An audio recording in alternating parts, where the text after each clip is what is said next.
इस वक्त मैं नवाबगंज की गन्ना सोसाइटी है वहां मौजूद हूँ। मेरे पीछे आप देख रहे हैं ये सारे किसान हैं। इनकी मांग ये है कि 2 साल का जो गन्ना का जो बकाया भुगतान था उस बार चीनी मिल पर, वो अभी तक नहीं हुआ है। उसको लेकर ये लोग धरने पे बैठे हुए हैं। इनसे जानते हैं आखिर क्या इनकी मांगे हैं। धरने पे आप लोग बैठे हुए हैं यहाँ पर, जरा थोड़ा बताएं किस लिए बैठे हैं, क्या क्या मांगे हैं आपकी। देखिए, मैं महलपाल गंगवार हरपालपुर का किसान जिला अध्यक्ष। हमें सरकार की तरफ से आदेश घोषणा पत्र है कि हम 14 दिन में गन्ने का भुगतान करेंगे, जबकि किसान नवाबगंज तहसील का किसान इतना परेशान कर दिया है चीनी मिल वालों ने और इन सोसाइटी वालों। नहीं, 2 साल का बकाया है ना। हाँ, 2 साल का बकाया, उसी बात में बात करूंगा। हम आश्वासन पर आश्वासन देते रहे, 2 साल से चीनी मिल पर बकाया पड़ा और आज तक ये न चीनी मिल सुचारू रूप से चल पाई। पिछले साल थोड़े दिन चली, लाइसेंस बचा लिया, फिर बोले कि चीनी मिल की बिक्री हो रही है, हम भुगतान कर देंगे, मगर यही ढक के 3 पात हम आश्वासन झेलते रहे और कोई भुगतान नहीं हुआ। इस दौरान मैं आपसे ये जानना चाह रहा हूँ, 2 साल का बकाया है, ठीक है, जो आपका बकाया है गन्ना का, तो यहाँ जिन लोगों को आप वोट देते हैं, चाहे वो सत्ता पक्ष के हों चाहे विपक्ष के हों, ये लोग आए आपकी मदद करने? कोई भी नहीं आया।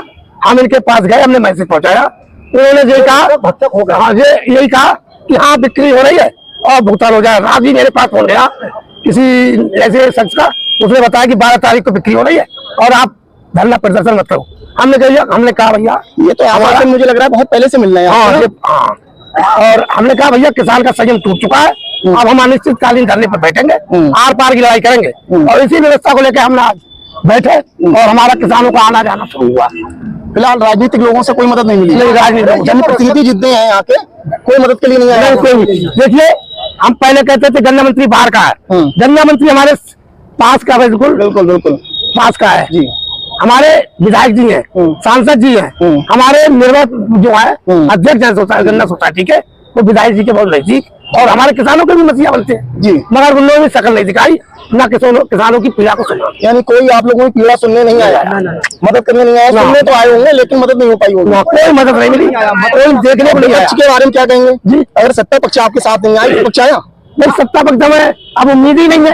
किसान दुखी है और हमारे किसान के हित की कोई बात नहीं सुनी जाती, तो हम सत्ता पर क्या देखेंगे? अकेले रह गए आप लोग? अकेले रह गए वही अपनी लड़ाई। यानी सिर्फ वोट देने के लिए इस्तेमाल होते हो आप लोग सिर्फ? हाँ, हमें वोट लिया जाता है, उसमें उतनी देर को लालुपता दी जाती है, कोई समोसे बिक जाता है, कोई। आज क्या हुआ? ये ज्ञापन आपके पास में है, क्या हुआ आज का बताएं थोड़ा सा। आज जब हम बैठे थे, हमने अध्यक्ष महोदय का घेराव किया, तो हमने कही हमारी किसी से बात कराइए, नहीं तो हम रात को यही बैठेंगे और 1 महीना हो जाए चाहे 1 साल हो जाए, तो आपको बैठा। हाँ, दिल्ली जब हम 1 साल 3 महीने रहे तो यहाँ भी बैठने की क्षमता रखते हैं। हमारा यहाँ पर घर है और हमारी व्यवस्था करिए, जो पैसा किसानों को आए ब्याज का। तहसीलदार साहब आए यहाँ पे, क्या आश्वासन दिया, क्या कहा तहसीलदार महोदय से? उन्होंने कहा कि भाई, हमने उनके बात रखी कि हमारा जितना 70 करोड़ रुपया है वो हमें किसानों को जमीन दिलवा दीजिए। हाँ, हम वो दूसरी चीनी मिल लेंगे तो हम उन्हें वापस कर देंगे और हम इससे कब्जा बोले। क्या बोले? आश्वासन दिया सिर्फ? जी हाँ, आश्वासन दिया और 12 तारीख निश्चित है, कब्जा करवा 12 तारीख आगे आवो। अच्छा, मैं पूछ रहा हूँ यहाँ के जो रक्षक हैं आप लोगों के, जो यहाँ के जनप्रतिनिधि हैं, वो कहाँ गए? अगर हमारे रक्षक होते, किसानों के रक्षक कोई भी होता, तो आज किसान अर्थ से फर्श पा जाता।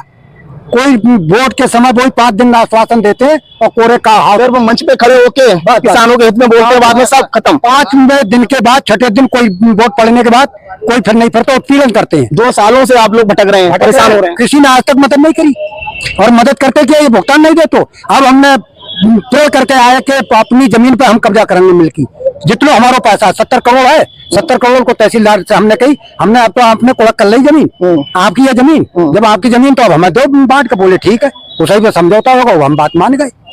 समझौता 12 तारीख के लिए वो किस तरह से हमें दे रहा है? 12 तारीख का आश्वासन दिया है जी, 12 तारीख के लिए सारे किसानों को। क्या कहना चाहेंगे यहाँ के जो राजनीतिक लोग हैं, उनको लेकर क्या कहेंगे? मदद के लिए आ रहे हैं? देना नहीं है उनसे, हमें कोई लेना देना नहीं है, उन पे भरोसा है, भरोसा उठ चुका हमसे। भरोसा नहीं है? नहीं, हम तो भाजपा सरकार चल रही है। अरे तो क्या करो, 70 साल हो गए देश को आजाद हुए, सबको वोट दिया, सबने हमें अंगूठे दिखाया, किसानों को। यानी सरकारें बदलती रही, हाँ। लेकिन हाल वही रहे किसानों के। कोई नहीं, सिर्फ एक चौधरी चरण सिंह ऐसे आए जिन्होंने किसानों के दुख और दर्द के लिए समझा, वरना आज तक जितने सीएम और पीएम आए सबको रे कागज सफेद हाथी जैसे क्या निकले। हाल चाल है सरदार जी? थोड़ा सा आए आगे। क्या हाल है किसानों के यहाँ पे? किसानों की तो बदहाली है, जो कुछ हो रहा है सही है रहा है, न तो वोट लेने के टाइम आते हैं और फिर बदल जाते हैं। बस वोट तक सीमित है, यहाँ के जो भी नेता हैं जनप्रतिनिधि बने और बात खत्म। बात खत्म, उसी के बाद बदल जाते हैं। उनसे कोई किसानों से कोई लेना देना नहीं। यहाँ सड़कों पर है किसान, 2 साल से पैसा नहीं, किसी की शादी है, किसी का ब्याह है, किसी पे कर्ज है, लेकिन उन्हें इसकी कोई चिंता नहीं है कि पैसा इनका है, ये काम आएगा, ये कहाँ जाएंगे, ये क्या करेंगे, इससे इन्हें कोई लेना देना नहीं। तो आपने सुनी, ये सारे किसान हैं, इनका बकाया है ओसवाल चीनी मिल पर 2 साल का गन्ना का। ये सब लोग बैठे हैं, अभी तहसीलदार साहब आए, उन्होंने आश्वासन दिया है इन्हें 12 तारीख का, उसमें समाधान इस चीज का निकलेगा। लेकिन इन सब लोगों का कहना ये है कि यहाँ के जो भी राजनीतिक लोग हैं, जो यहाँ के जनप्रतिनिधि हैं, सिर्फ वोट लेने के समय आते हैं और वायदे करते हैं, बाद में सब भूल जाते हैं, चाहे वो सत्ता पक्ष के हों चाहे विपक्ष के हों। और ये किसान है, ये परेशान है, 2 साल से भटक रहे हैं ये लोग। अब देखना है जो तहसीलदार साहब ने आश्वासन दिया है वो कहाँ तक ठीक होता है, या पहले की तरह 2 साल से जो आश्वासन मिल रहे हैं लगातार वैसे ही चलता रहेगा।